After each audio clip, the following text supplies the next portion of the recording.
The Adventures of Pinocchio by Carlo Collodi. Chapter 17 As soon as the three doctors had left the room, the Fairy went to Pinocchio's bed and, touching him on the forehead, noticed that he was burning with fever. She took a glass of water, put a white powder into it, and handing it to the Marionette, said lovingly to him, "Drink this, and in a few days you'll be up and well."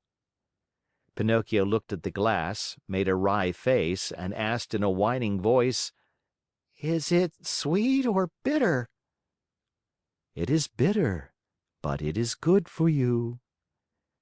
"If it is bitter, I don't want it." "Drink it." "I don't like anything bitter." "Drink it, and I'll give you a lump of sugar to take the bitter taste from your mouth." "Where's the sugar?" "Here it is," said the Fairy, taking a lump from a golden sugar bowl. "I want the sugar first, then I'll drink the bitter water." "Do you promise?" "Yes."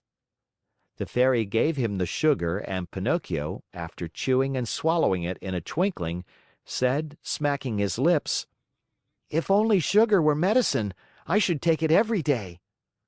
"Now keep your promise and drink these few drops of water. They'll be good for you." Pinocchio took the glass in both hands and stuck his nose into it.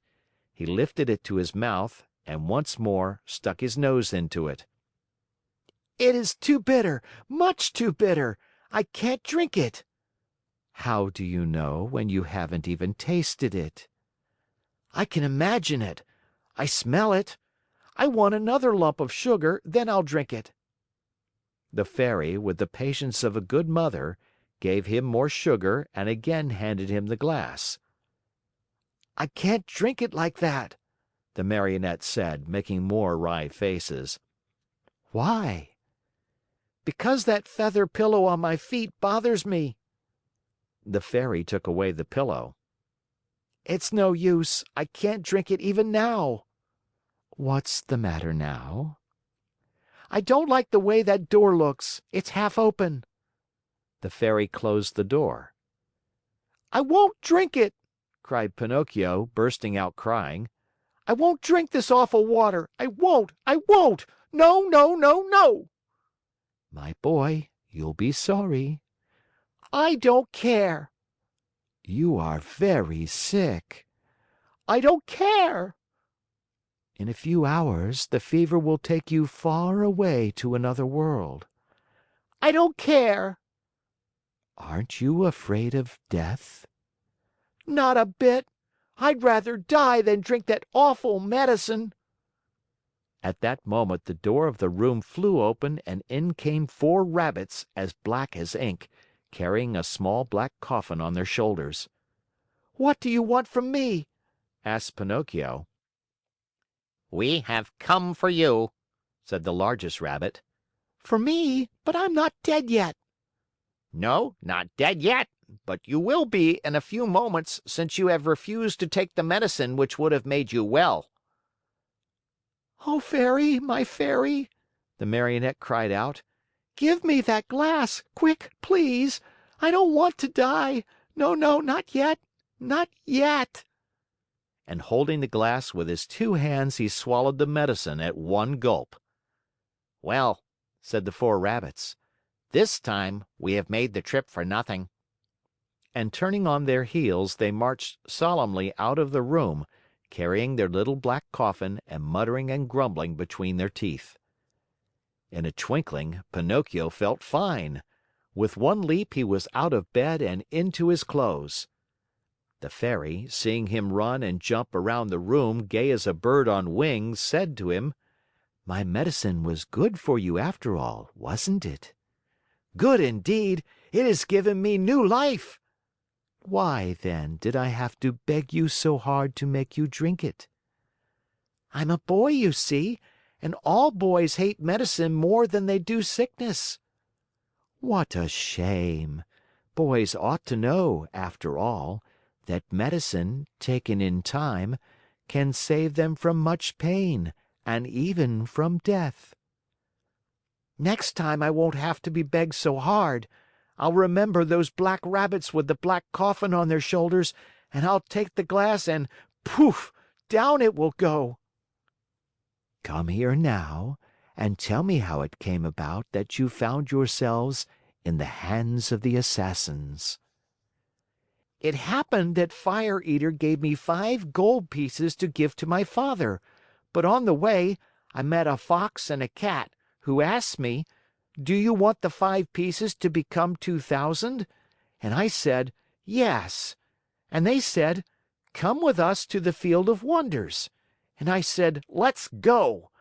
Then they said, 'Let us stop at the Inn of the Red Lobster for dinner, and after midnight we'll set out again.' We ate and went to sleep.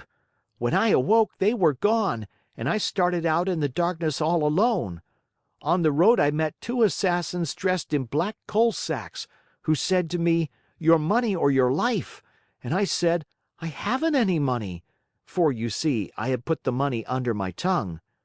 One of them tried to put his hand in my mouth, and I bit it off and spat it out, but it wasn't a hand, it was a cat's paw. And they ran after me, and I ran and ran, till at last they caught me and tied my neck with a rope and hanged me to a tree, saying, 'Tomorrow we'll come back for you, and you'll be dead, and your mouth will be open, and then we'll take the gold pieces that you have hidden under your tongue.'" "Where are the gold pieces now?" the Fairy asked. "I lost them," answered Pinocchio, but he told a lie, for he had them in his pocket. As he spoke, his nose, long though it was, became at least 2 inches longer. "And where did you lose them?" "In the wood near by." At this second lie, his nose grew a few more inches. "If you lost them in the nearby wood," said the Fairy, "we'll look for them and find them, for everything that is lost there is always found." "Ah, now I remember," replied the Marionette, becoming more and more confused. "I did not lose the gold pieces, but I swallowed them when I drank the medicine." At this third lie, his nose became longer than ever, so long that he could not even turn around. If he turned to the right, he knocked it against the bed or into the window panes. If he turned to the left, he struck the walls or the door. If he raised it a bit, he almost put the Fairy's eyes out. The Fairy sat looking at him and laughing. "Why do you laugh?" the Marionette asked her, worried now at the sight of his growing nose. "I am laughing at your lies." "How do you know I'm lying?" "Lies, my boy, are known in a moment. There are 2 kinds of lies, lies with short legs and lies with long noses. Yours, just now, happen to have long noses." Pinocchio, not knowing where to hide his shame, tried to escape from the room, but his nose had become so long that he could not get it out of the door. End of chapter.